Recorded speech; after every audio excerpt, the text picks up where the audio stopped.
क्या आपने कभी सुना है कि प्रशासन द्वारा किसी संत को उनके पद के प्रमाण के लिए नोटिस भेजा गया हो?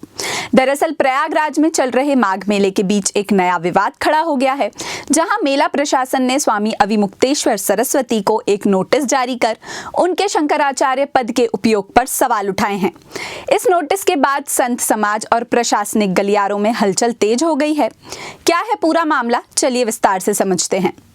दरअसल मौनी अमावस्या के दिन प्रयागराज के माघ मेले में भारी भीड़ के कारण पुलिस ने शंकराचार्य स्वामी अविमुक्तेश्वर आनंद की पालकी को रोक दिया, जिससे नाराज होकर वे बिना स्नान किए लौट आए और धरने पर बैठ गए। आरोप है कि इस दौरान उनके अनुयायियों के साथ धक्का मुक्की और मारपीट भी हुई, जिसके बाद उन्होंने अन्न जल त्याग कर प्रशासन पर तीखे सवाल उठाए।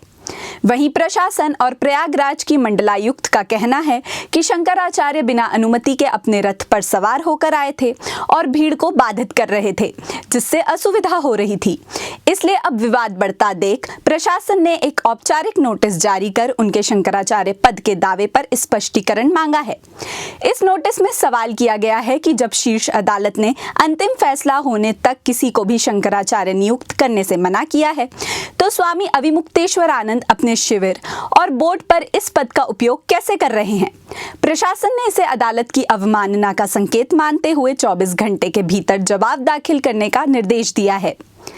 प्रशासन का कहना है कि चूंकि मुख्य अपील अभी भी विचाराधीन है और कोई नया आदेश नहीं आया है, इसलिए वर्तमान में ज्योतिष पीठ का कोई भी नया शंकराचार्य कानूनी रूप से मान्य नहीं है।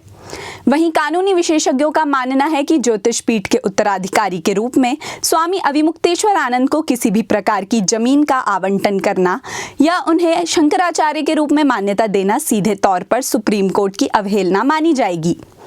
अब प्रशासन ये जानना चाहता है कि किस आधार पर वे खुद को इस पद पर प्रचारित कर रहे हैं।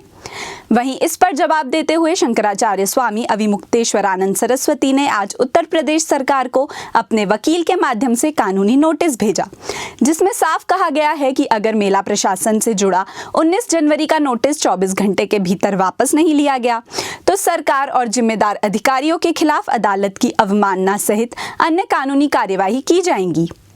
वहीं आपको बता दें, शंकराचार्य अविमुक्तेश्वर आनंद सरस्वती उत्तराखंड के ज्योतिष पीठ के वर्तमान शंकराचार्य हैं, जिन्हें उनके गुरु स्वामी स्वरूपानंद सरस्वती के निधन के बाद ये पद मिला था।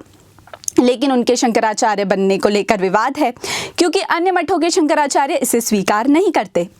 अपने गुरु स्वरूपानंद सरस्वती की तरह ही वे भी राजनीतिक रूप से खूब सक्रिय रहते हैं और पहले भी कई बार अपने बयानों के कारण विवादों में रहे हैं।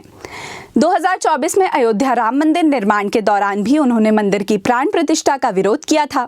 इसी के साथ पिछले साल महाकुंभ के दौरान भी वे खूब चर्चा में आए थे, जब महाकुंभ में मची भगदड़ के बाद उन्होंने उत्तर प्रदेश के मुख्यमंत्री योगी आदित्यनाथ का इस्तीफा मांगा था। वहीं वाराणसी में काशी विश्वनाथ कॉरिडोर के निर्माण कार्य को लेकर भी उन्होंने सरकार की आलोचना की थी।